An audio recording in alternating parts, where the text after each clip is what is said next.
Psalm 111. Praise the Lord. I will give thanks to the Lord with my whole heart. In the company of the upright and the congregation, great are the works of the Lord, studied by all who delight in them. Full of splendor and majesty is his work, and his righteousness endures forever. He's caused his wondrous works to be remembered. The Lord is gracious and merciful. He provides food for those who fear him. He remembers his covenant forever. He's shown his people the power of his works and giving them the inheritance of the nations. The works of his hands are faithful and just. All his precepts are trustworthy. They're established forever and ever, to be performed with faithfulness and uprightness. He sent redemption to his people. He has commanded his covenant forever. Holy and awesome is his name. The fear of the Lord is the beginning of wisdom. All those who practice it have a good understanding. His praise endures forever. The psalm sets us up to behold and to reflect upon a number of different things. First, to see and behold the works of the Lord. Really, the first 6 verses are all this kind of high praise to behold, to reflect upon.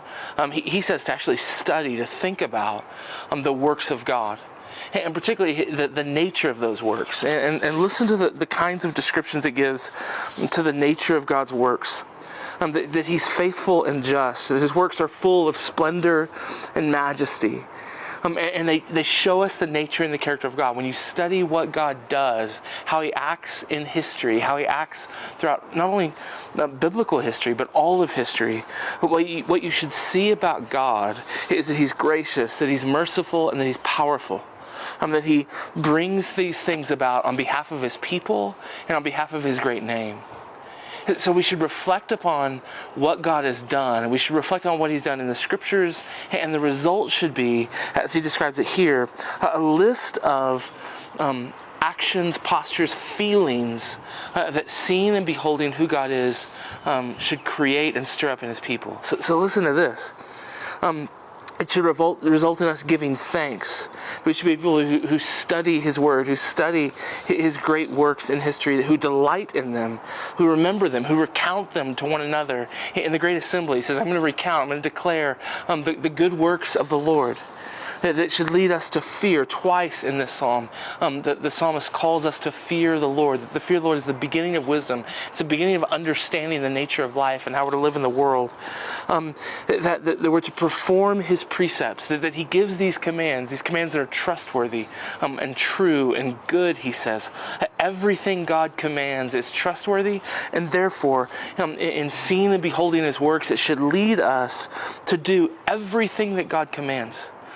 All of his commandments, to keep them, as he says, forever and ever and ever. Not a single jot or tittle passes from the precepts of God that he's given us.